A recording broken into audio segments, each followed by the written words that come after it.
واضح رہے اس آیت کا مطمع نظر اس کائنات کے خلق و تدبیر کی طرف متوجہ کرنا ہے کہ جس طرح مشرکین بھی مانتے ہیں خالق ایک ہی ذات ہے، اس طرح آیت نے یہ بات واضح فرمائی ہے کہ مدبر بھی ایک ہی ہے اور وہی خالق ہے۔ چنانچہ خلق اور تدبیر قابل تفریق نہیں۔ جس نے کائنات کو برحق خلق فرمایا ہے، اسی نے شب و روز کے آنے جانے اور شمس و قمر کی تسخیر سے اس کائنات کی تدبیر فرمائی ہے۔ لہذا تخلیق میں تدبیر ہے، پس اگر خالق صرف خدا ہے تو مدبر بھی صرف خدا ہے۔ خلقكم من نفس واحدة ثم جعل منها زوجها وأنزل لكم من الأنعام 8 أزواج يخلقكم في بطون أمهاتكم خلقا من بعد خلق في ظلمات 3 ذلكم الله ربكم له الملك لا الہ الا هو فأنا تصرفون۔ اسی نے تمہیں ایک جان سے پیدا کیا، پھر اس سے اس کا جوڑا بنایا، اور اسی نے تمہارے لیے چوپاؤں میں سے 8 جوڑے بنائے۔ وہی تمہیں تمہاری ماؤں کے شکموں میں 3 تاریکیوں میں ایک خلقت کے بعد دوسری خلقت دیتا ہے۔ یہی اللہ تمہارا پروردگار ہے، اسی کی بادشاہی ہے، اس کے سوا کوئی معبود نہیں، پھر تم کہاں پھرے جاتے ہو۔ اس آیت کی تفسیر میں لکھتے ہیں خلقکم من نفس واحدہ۔ اس آیت شریفہ میں خلق اور تدبیر کے ناقابل تفریق ہونے پر استدلال ہے۔ نفس واحدہ سے مراد آدم علیہ السلام کی ذات ہے جن سے نسل انسانی پھیلی، اور ثم جعل منها زوجہا، پھر اس سے اس کا جوڑا بنایا۔ اس طرح زوجہا کو بھی نفس واحدہ سے خلق فرمایا۔ ضروری نہیں ہے کہ نفس واحدہ عیناً وہی نفس واحدہ ہو جس سے آدم کو خلق فرمایا۔ ممکن ہے کہ ایک نفس واحدہ آدم سے مرد اور دوسرے نفس واحدہ ہوا سے عورت کو پیدا کیا ہو۔ چنانچہ ایک روایت کا اسی بات کی طرف اشارہ ہے۔ روایت عرض کر رہی ہوں، اللہ تعالیٰ نے ہوا کو اس طینت سے خلق فرمایا جو آدم کی تخلیق سے بچی ہوئی تھی، اور یہ ریفرنس ہے مجمع البیان سے۔ مزید لکھتے ہیں کہ وَأَنزَلَ لَكُم مِّنَ الْأَنْعَامِ ثَمَانِيَةَ أَزْوَاجٍ۔ تدبیر معیشت کے بارے میں ایک اہم معاشی مسئلے کا ذکر ہے کہ الانعام مویشی، اس سے مراد اونٹ، گائے، بھیڑ اور بکری، 4 نر اور 4 مادہ، مجموعاً 8 کی تعداد بنتی ہے جس پر انسانی معیشت کے اہم ستون کھڑے ہیں۔ انزل لکم سے مراد ممکن ہے یہ ہو تمہاری دسترسی میں رکھ دیا، چنانچہ حدیث میں آیا ہے انزل سے خلق مراد ہے۔ یہ ہے بہار کی روایت۔ مزید لکھتے ہیں کہ یخلقکم فی بطون امہاتکم، تدبیر سے تخلیق کے ذکر کی طرف آتا ہے کہ اللہ ہی نے تمہیں خلق کیا ہے تمہاری ماؤں کے شکموں میں۔ خلقا من بعد خلق، یہ کے بعد دیگر تخلیقی مراحل سے مراد نطفہ، پھر لوتھڑا، پھر گوشت کا ٹکڑا، پھر ہڈیاں، پھر ہڈیوں پر گوشت، پھر خلق آخر ہے۔ خلق فی ظلمات 3، تخلیق کے یہ مراحل 3 تاریکیوں میں انجام پاتے ہیں جہاں روشنی کا گزر نہیں ہو سکتا۔ شکم مادر، رحم اور مشیمہ۔ مشیمہ کہتے ہیں وہ جھلی جس میں بچہ محفوظ ہوتا ہے کی تاریکیوں میں۔ مزید لکھتے ہیں ذالکم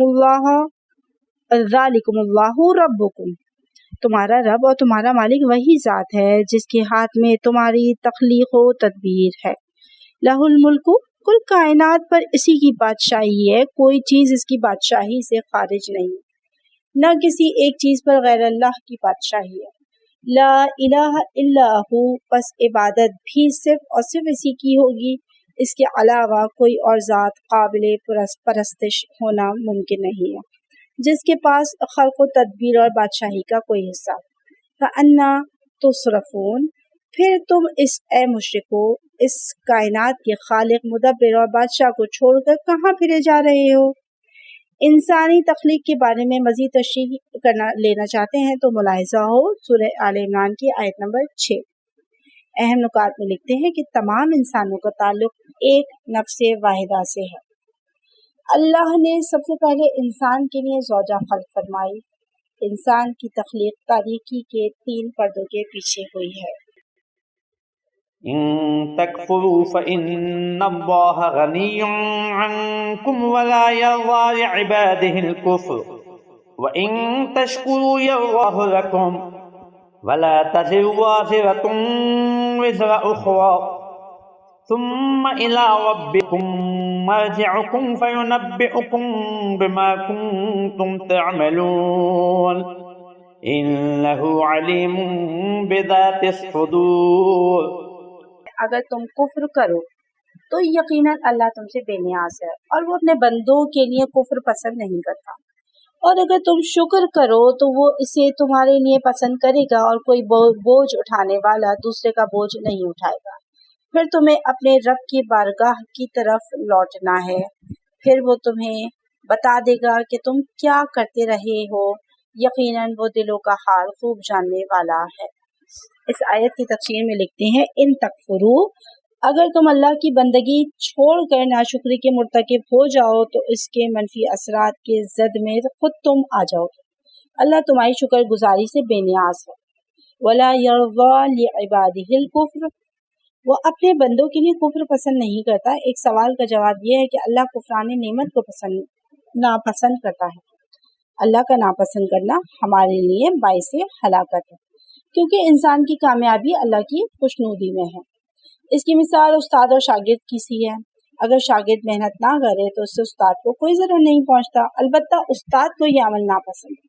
استاد اس سے ہاتھ اٹھا لیتا ہے، اس سے اس کی زندگی تباہ ہو جاتی ہے، اور اگر شاگرد محنت کرتا ہے تو استاد کو کوئی فائدہ نہیں ملتا، البتہ استاد اس سے خوش ہو جائے گا، استاد کی توجہ اور پیار ملے گا جس سے اس کی زندگی سنور جائے گی. تصور آخرت کے مطابق انسان کی سعادت، کامیابی اور ارتقاء رضائے رب کے ساتھ وابستہ ہے. وَإِن تَشْكُرُوا يَرْضَهُ لَكُمْ، مقام شکر پر فائز ہونے والا مقام رضائے رب پر فائز ہو جاتا ہے. وَرِضْوَانٌ مِّنَ اللَّهِ اکبر، اور اللہ کی طرف سے خوشنودی ان سب سے بڑھ کر ہے. وَلَا تَزِرُ وَازِرَةٌ وزر اخرى، اس جملے کی تشریح سورہ انعام آیت نمبر 164، بنی اسرائیل آیت نمبر 15 اور سورہ فاطر آیت نمبر 18 میں ہو چکی ہے. مزید ایک بولڈ ہیڈنگ دی گئی ہے اللہ کی خوشنودی. آئیے اسے پڑھتے ہیں.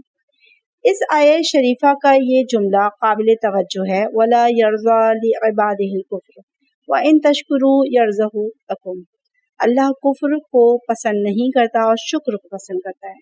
شیعہ امامیہ کا نظریہ ہے کہ کفر بذات خود یعنی عقلاً برا اور شکر بذات خود یعنی عقلاً اچھا ہے. اللہ تعالیٰ کبھی بھی کسی بری چیز کو پسند نہیں کرتا اور کسی اچھی چیز کو ناپسند نہیں کرتا. جبکہ کلامی مکتب فکر کا نظریہ یہ ہے کہ اللہ کفر کو پسند کرتا ہے، اسی لیے کافر اسے اختیار کرتا ہے. اور وَلَا يَرْضَى لِعِبَادِهِ الْكُفْرَ میں نیک بندوں سے کفر کو پسند نہیں کرتا، اسی لیے ان سے کفر سرزد نہیں ہوتا. اس طرح وہ عبادہ کی تخصیص صرف نیک بندوں کے لیے کرتے ہیں، مخصص ان کا اپنا نظریہ ہے.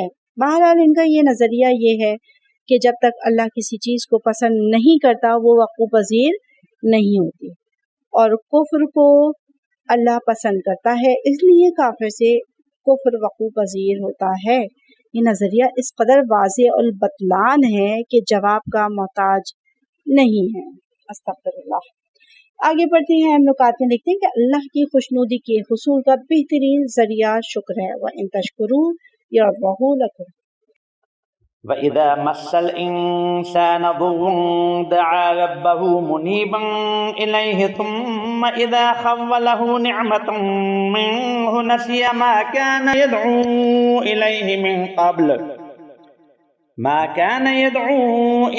مِن قَبْلُ وَجَعَلَ لِلَّهِ أَندَادًا لِيُضِلَّ عَن سَبِيلِهِ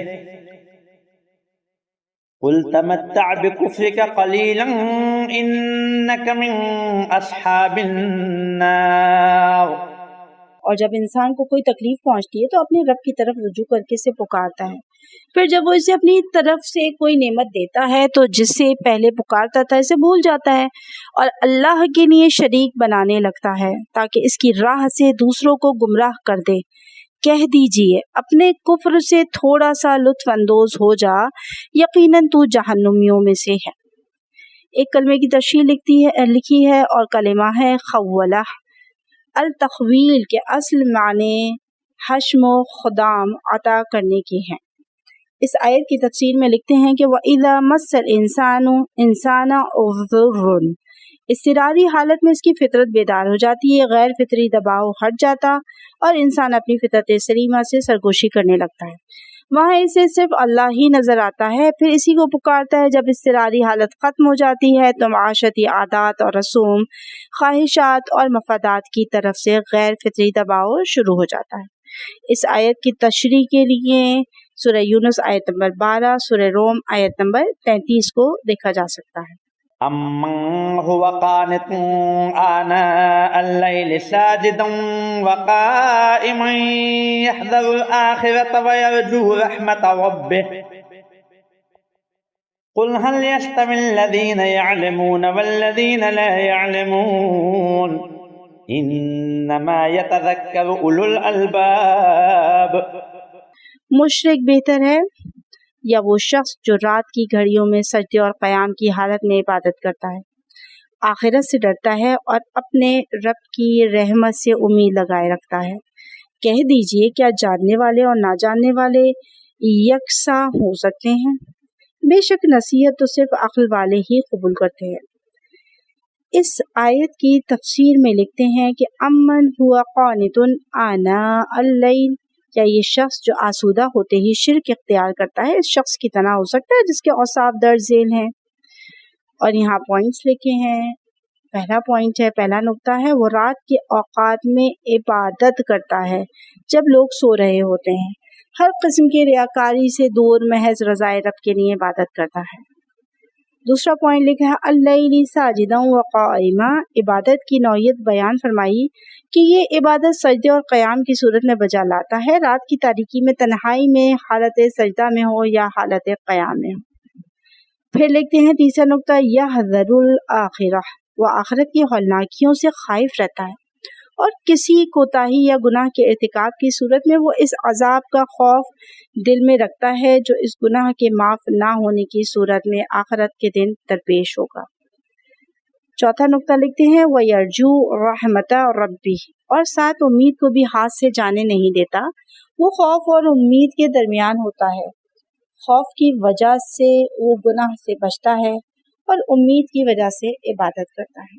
چنانچہ حضرت امام جعفر صادق علیہ السلام سے روایت ہے، آپ نے فرمایا میرے پدر بزرگوار فرماتے تھے مومن بندے کے دل میں دو قسم کے نور ہوتے ہیں، ایک خوف کا نور اور دوسرا امید کا نور.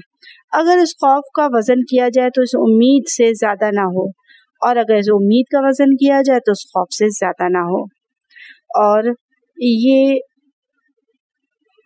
روایت یہاں ختم ہو رہی ہے اور دوسری روایت سٹارٹ ہو رہی ہے. اپنے عمل پر بھروسہ کرنے والا ہلاک ہو جائے گا جیسا کہ اللہ کی رحمت پر بھروسہ کر کے گناہ کا ارتکاب کرنے والے کو بھی نجات نہیں ملتی.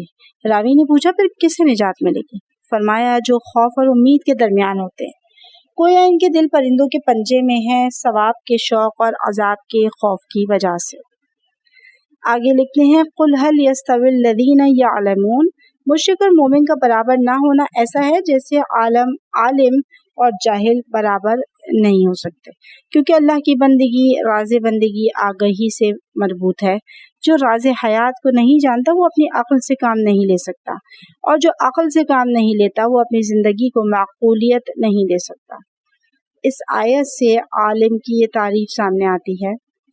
عالم وہ ہے جو ابتدا اور آخر شب میں عبادت کرتا ہے، قیامت کا خوف اور رحمت الہی کی امید رکھتا ہے، خواہ اصطلاح میں وہ ان پڑھ ہی کیوں نہ ہو، اور جاہل وہ ہے جس میں یہ اوصاف نہ ہو، خواہ اصطلاح میں اسے سب سے بڑا علامہ سمجھا جاتا ہو. یہاں امام موسیٰ کاظم علیہ السلام سے روایت ہے مولا فرماتے ہیں بندہ اس وقت تک مومن نہیں ہوتا جب تک خوف کرنے والا اور امید رکھنے والا نہ ہو، اور خوف کرنے والا اور امید رکھنے والا نہیں ہو سکتا جب تک اس چیز کا علم نہ ہو جس سے خوف کرنا اور جس سے امید رکھنا ہے۔ ایک حدیث میں آیا ہے صرف دو آدمیوں کی زندگی میں خیر ہے، ایک عالم جس کی بات مان لی جاتی ہو، اور دوسرا بات سننے اور سمجھنے والا۔ آگے لکھتے ہیں قابل توجہ نقطہ یہ ہے کہ اس آیت میں یعلمون اور لا یعلمون میں موازنہ ہے، یعنی جاننے والوں اور نہ جاننے والوں میں موازنہ ہے۔ یہ نہیں فرمایا کس چیز کے جاننے والے، اگر کسی خاص چیز کے نہ جاننے والوں کا ذکر ہوتا تو اسی علم کے ساتھ مخصوص ہوتا، چونکہ کسی کا ذکر نہیں ہے لہٰذا ہر علم کی بلا امتیاز فضیلت ہے، لہٰذا علم کی بمقابلہ جہالت فضیلت ہے۔ حضرت امام جعفر صادق علیہ الصلوۃ والسلام سے روایت ہے ایک گھڑی فکر سے کام لینا 1 سال کی عبادت سے بہتر ہے۔ اللہ کا ارشاد ہے نصیحت عقل والے ہی قبول کرتے ہیں۔ مزید ایک اور روایت امام جعفر صادق علیہ الصلوۃ والسلام سے ہے کہ لوگ 3 قسم کے ہیں، عالم، طالب علم یا خس و خاشاک۔ فضیلت میں لکھتے ہیں کہ ابن عباس سے روایت ہے کہ الذین یعلمون سے علی اور ان کے اہل بیت مراد ہیں، اور والذین لا یعلمون سے بنو امیہ اور اولو الالباب سے ان کے شیعہ مراد ہیں، اور یہ روایت لی گئی ہے حسکانی شواہد التنزیل سے۔ اہم نکات میں لکھتے ہیں کہ مومن خوف اور امید کے درمیان ہوتا ہے، اور عالم وہ ہے جو راز بندگی جانتا ہو۔ قل يا عباد الذين آمنوا اتقوا ربكم للذين أحسنوا في هذه الدنيا حسنة وأرض الله واسعة إنما يوفى الصابرون أجرهم بغير حساب۔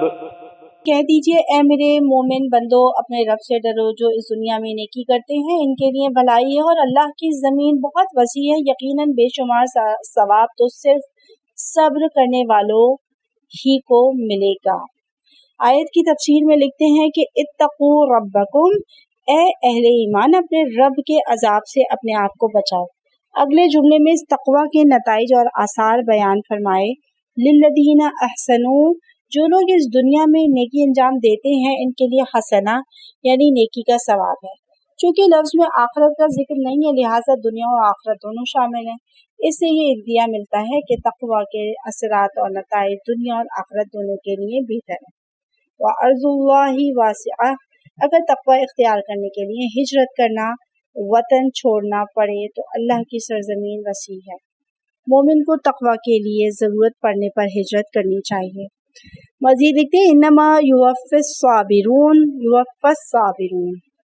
ترک وطن کے سلسلے میں جو مشکلات اٹھانی پڑتی ہیں ان پر صبر کرتا ہے اللہ انہیں پورا ثواب عنایت فرمائے گا۔ نہج البلاغہ میں آیا ہے تقوی آج دنیا میں پناہ و سپر ہے اور جنت کی راہ ہے۔ اہم نکات میں نقطہ لکھتے ہیں کہ تقوی میں خیر الدنیا والآخرہ ہے۔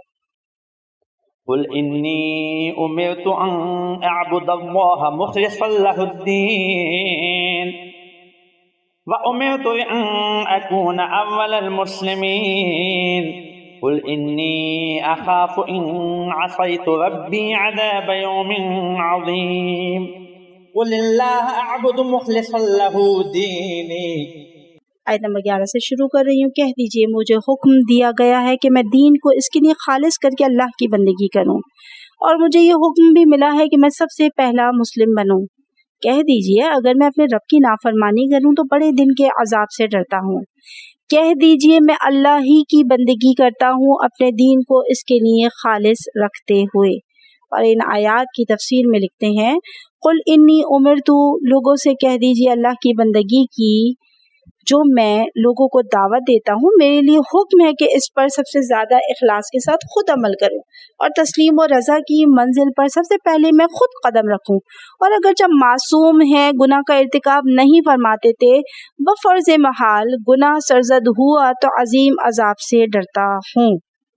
اپنے رسول کے لیے یہ حکم ہو رہا ہے لوگوں میں اس بات کا اعلان کروں کہ اللہ کی بندگی کرنے میں نہ صرف یہ کہ مجھے کوئی مراعات حاصل نہیں ہے، بلکہ جو مراعات دوسرے عام لوگوں کو حاصل ہے وہ مجھے حاصل نہیں ہے۔ اہم نکات میں لکھتے ہیں کہ دینی قیادت کی سیرت میں رہنمائی ہے۔ فَاعْبُدُوا مَا شِئْتُم مِّن دُونِهِ قُلْ إِنَّ الْخَاسِرِينَ الَّذِينَ خَسِرُوا أَنفُسَهُمْ وَأَهْلِيهِمْ يَوْمَ الْقِيَامَةِ أَلَا ذَلِكَ هُوَ الْخُسْرَانُ الْمُبِينُ۔ بس تم اللہ کے علاوہ جس کی بندگی کرنا چاہو کرتے رہو، کہہ دیجئے گھاٹے میں تو یقیناً وہ لوگ ہیں جو قیامت کے دن خود کو اور اپنے عیال کو گھاٹے میں ڈالتے ہیں۔ خبردار، یہی کھلا گھاٹا ہے۔ اور اس کی تفسیر اس طرح سے لکھتے ہیں کہ جب تم حقیقی معبود کی بندگی نہیں کرتے تو پھر جس کی چاہو بندگی کرو۔ جہاں خزانہ ہے وہاں تلاش و جستجو کے لیے آمادہ نہیں ہو، پھر جہاں چاہو اپنا سر مارو۔ سرمایہ حیات کو منافع بخش تجارت میں لگانے کے لیے آمادہ نہیں ہو تو جس خسارے میں تباہ کرنا ہے کر ڈالو۔ قل ان الخاسرین، جو لوگ اپنی ابدی زندگی کا خسارہ اٹھاتے اور ساتھ اپنے اہل و عیال کی زندگی کو خسارے میں ڈالتے ہیں، اس سے بڑھ کر کوئی خسارہ قابل تصور نہیں ہے۔ الا ذالک هو الخسران المبین، ابدی زندگی کا گھاٹا قابل تلافی نہیں ہے، جبکہ دنیاوی زندگی میں اگر کوئی مالی یا جانی خسارہ ہوتا ہے تو یہ وقتی اور قابل تلافی ہے، لیکن غیر اللہ کی بندگی کر کے جو لوگ ابدی زندگی کو تباہ کرتے ہیں وہ ابدی اور ناقابل تلافی خسارے میں ہیں۔ لهم من فوقهم ظلل من النار ومن تحتهم ظلل ذلك يخوف الله به عباده يا عباد فاتقون۔ ان کے لیے اور ان کے اوپر آگ کے سائبان اور ان کے نیچے بھی شعلے ہوں گے۔ یہ وہ بات ہے جس سے اللہ اپنے بندوں کو ڈراتا ہے، پس اے میرے بندوں مجھ سے ڈرو۔ اور اس آیت کی تفسیر میں کہتے ہیں کہ غیر اللہ کی بندگی کرنے والوں نے خسارہ اٹھایا۔ اس کی تفصیل یہ ہے کہ وہ آتش جہنم میں گھرے ہوئے ہوں گے، اوپر آتشی سائبان ہوں گے اور نیچے بھی آتش کا سائبان ہوگا۔ نچلے درجے کے اہل جہنم کے لیے سائبان ہوگا، خود ان کے لیے آتشی فرش ہوگا۔ ذالک یخوف اللہ بہ عبادہ، جہنم سے آتشی سائبانوں میں گھرا ہوا ہونا وہ عذاب ہے جو غیر اللہ کی بندگی کرنے والوں کے لیے ہے۔ اللہ قبل از وقت اپنے بندوں کو اس عذاب کا خوف دلاتا ہے تاکہ وہ اس عذاب سے اپنے آپ کو بچائیں۔ یا عبادی فاتقون، ایک رحمت بھرے لہجے میں ارشاد ہے، اے میرے بندو میرے عذاب سے بچو۔ اللہ کو انہیں عذاب دینے کی کوئی ضرورت نہیں تھی اگر یہ خود اپنے آپ کو عذاب میں مبتلا نہ کرتے۔ مزید لکھتے ہیں، اگر تم شکر ادا کرو اور ایمان لے آؤ تو اللہ تمہیں عذاب دے کر کیا کرے گا۔ اور یہ ریفرنس ہے سورہ نساء آیت نمبر 147 سے۔ حدیث نبوی صلی اللہ علیہ وآلہ وسلم میں ہے، خسارہ اٹھانے والا وہ ہے جو آخرت کو درست کرنے سے غافل رہتا ہے۔ اہم نکات میں لکھتے ہیں، حقیقی معبود کو چھوڑنے کے بعد جس سے چاہو وابستہ ہو جاؤ، فرق نہیں کرتا۔ ابدی زندگی کی خسارے سے بڑھ کر کوئی خسارہ نہیں ہے۔ انسان خود کے ساتھ اپنے اہل و عیال کا بھی ذمہ دار ہے۔ اللہ کی طرف سے تنبیہ رحمت و شفقت کی بنیاد پر ہے۔ والذین اجتنبوا الطاغوت ان يعبدوها وانابوا الى الله لهم البشرى فبشر عباد الذین یستمعون القول فیتبعون احسنہ اولئک الذین ہداهم اللہ واولئک هم اولو الالباب۔ اور جن لوگوں نے طاغوت کی بندگی سے اجتناب کیا اور اللہ کی طرف رجوع کیا، ان کے لیے خوشخبری ہے۔ بس آپ میرے ان بندوں کو بشارت دے دیجیے جو بات کو سنا کرتے ہیں اور اس میں سے بہتر کی پیروی کرتے ہیں، یہی وہ لوگ ہیں جنہیں اللہ نے ہدایت دی ہے اور یہی صاحبان عقل ہیں۔ ان آیات کی تفسیر کو جس طرح سے لکھتے ہیں کہ والذین اجتنبوا الطاغوت، غیر اللہ کی پرستش کرنے والے مشرکین کے مقابلے میں ان موحدین کا ذکر ہے جو غیر اللہ کی بندگی میں اجتناب کرتے ہیں۔ طاغوت اگرچہ طغیان سے ہے اور حد سے تجاوز کرنے والے کو کہتے ہیں، مگر قرآن اس لفظ کو معبود غیر اللہ کے لیے استعمال کرتا ہے۔ وَأَنَابُوا إِلَى اللَّهِ، غیر اللہ کی پرستش سے اجتناب کر کے اللہ کی طرف رخ کرتے ہیں، ایمان دو ستونوں پر قائم کرتے ہیں، ترک شرک اور رجوع الی اللہ۔ ان دونوں ستونوں کی فراہمی پر اگلے جملے میں فرمایا لَهُمُ الْبُشْرَىٰ فَبَشِّرْ عِبَادِ الَّذِينَ يَسْتَمِعُونَ الْقَوْلَ، میرے ان بندوں کو بشارت دو جو سنتے تو سب کی ہیں لیکن اتباع اور پیروی کی نوبت آتی ہے تو احسن الاقوال کا انتخاب کرتے ہیں، پھر اس کی پیروی کرتے ہیں۔ اس آیے مبارکہ میں حق اور حقیقت تک پہنچنے کے لیے ایک صائب طریقہ بیان فرمایا ہے، وہ ہے حق کی جستجو کے لیے جس کے پاس کوئی نظریہ ہے سب کو سن لیا جائے، کسی کی بات سن لینے سے پہلے اس کے موقف کے بارے میں کوئی نظریہ قائم نہیں کرنا چاہیے۔ فَيَتَّبِعُونَ أَحْسَنَهُ، سب کا موقف سن لینے کے بعد احسن اور بہتر کا انتخاب کرتے ہیں۔ یہ لوگ حسن اور احسن، خوب اور خوب تر میں امتیاز کر سکتے ہیں۔ ان میں اس انتخاب کی فکری اور عقلی صلاحیت موجود ہے۔ یہ صلاحیت ان میں حق کی جستجو کا عزم ہونے کی وجہ سے آ گئی، ورنہ اگر وہ اپنے نظریے پر بضد رہیں اور حق کی جستجو کا عزم ہی نہ ہو، ان کے دلوں پر تالا لگ جاتا ہے۔ اولئک الذین ھداھم اللہ، ان کے اس تلاش حق کے عزم کی وجہ سے اللہ انہیں راہ حق کی ہدایت عنایت فرماتا ہے۔ وَأُولَئِکَ ھُمُ اُولُو الْأَلْبَابِ، یہی لوگ صاحبان عقل ہیں، اسی عقلی قوت کی وجہ سے وہ احسن کی تلاش میں کامیاب ہو جاتے ہیں۔ حضرت امام موسیٰ بن جعفر علیہ السلام سے روایت ہے، اپنی کتاب قرآن میں اللہ نے عقل و فہم والوں کو بشارت دی ہے، پھر اس آیت کی تلاوت فرمائی۔ حدیث نبوی صلی اللہ علیہ وآلہ وسلم ہے، علم شمار سے زیادہ ہے، لہٰذا ہر چیز میں سے خوب تر کو لے لو۔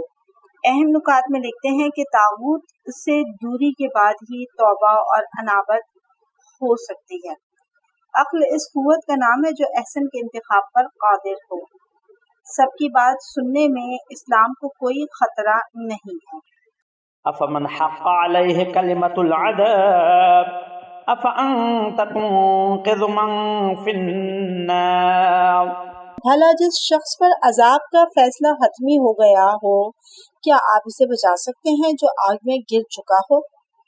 ایک شخص کفر و شرک پر ڈٹ جاتا ہے، توحید کی طرف آنے کا نہ عزم رکھتا بلکہ اپنی ضد پر قائم ہے، ایسے شخص کے بارے میں اللہ کا فیصلہ اٹل ہو جاتا ہے۔ حق علیہ کلمۃ العذاب اور حق القول، اور اس قسم کی تعبیر ہمیشہ ان فیصلوں کے بارے میں اختیار فرماتا ہے جو اٹل ناقابل تنسیخ ہوں۔ واضح رہے، یہاں حق علیہ یا کلمۃ العذابی اور اسی سورہ کی آیت نمبر 71 میں حقت کلمۃ العذابی، اول تو کلمہ تانیث حقیقی نہیں، ثانیاً فعل اور کلمے کے درمیان فاصلہ آنے کی صورت میں فعل کا مذکر اور مؤنث لانا دونوں درست ہیں۔ آگے بڑھتے ہیں، لکھتے ہیں کہ افانت تنقذ من فی النار، رسول اللہ صلی اللہ علیہ وآلہ وسلم کو کچھ لوگوں کے آتش میں جانے سے ان پر ترس آتا تھا، اس لیے فرمایا اللہ کی طرف سے فیصلہ اٹل ہونے کے بعد کیا آپ آتش میں جانے والے کو بچا سکیں گے؟ نہیں، اسے اللہ کے سوا کوئی نہیں بچا سکتا، لیکن اللہ کا عادلانہ فیصلہ بھی ضروری تھا، اس لیے فیصلہ اٹل ہو گیا۔ اہم نکات میں لکھتے ہیں کہ اللہ کا فیصلہ اٹل ہونے کے بعد عفو کے سارے دروازے بند ہو جاتے ہیں۔ لكن الذين اتقوا ربهم لهم غرف من فوقها غرف مبنية تجري من تحتها الأنهار وعد الله لا يخلف الله الميعاد، لیکن جو اپنے پروردگار سے ڈرتے ہیں ان کے لیے بالا خانے ہیں جن کے اوپر مزید بالا خانے بنے ہوئے ہیں، جن کے نیچے نہریں بہ رہی ہیں، یہ اللہ کا وعدہ ہے اور اللہ وعدہ خلافی نہیں کرتا۔ ایک کلمے کی تشریح لکھی ہے، کلمہ ہے غرفن، بالا خانے، تفسیر لکھتے ہیں کہ لیکن الذین اتقوا ربہم، اہل جہنم کے مقابلے میں اہل تقوی کا ذکر ہے۔ مزید لکھتے ہیں لہم غرف، ان کے لیے بالا خانے ہوں گے، ان پر مزید بالا خانے ہوں گے، ان بالا خانوں کے نیچے سے نہریں بہتی ہوں گی، بلندی سے نہروں کا نظارہ خوشنما ہوتا ہے۔ مزید لکھتے ہیں وعد اللہ، اللہ کا وعدہ ہے، اللہ وعدہ خلافی نہیں کر سکتا، اللہ کو ایسا کرنے کی کوئی ضرورت نہیں ہوتی۔ اب اس ریکارڈنگ کو یہیں پر روکتے ہیں۔ اس دعا کے ساتھ اختتام کرتی ہوں کہ پروردگار عالم ہمیں قرآن مجید کو محجوریت سے نکالنے والا قرار دے اور ہمیں قرآن اور اہل بیت کے ساتھ متمسک رکھے۔ وآخر دعوانا ان الحمد للہ رب العالمین۔ اللہم صلی علی محمد وآل محمد وعجل فرجہم۔ اپنا بہت خیال رکھیے گا۔ مجھے بن ذوالفقار کو اجازت دیجیے۔ اللہ حافظ۔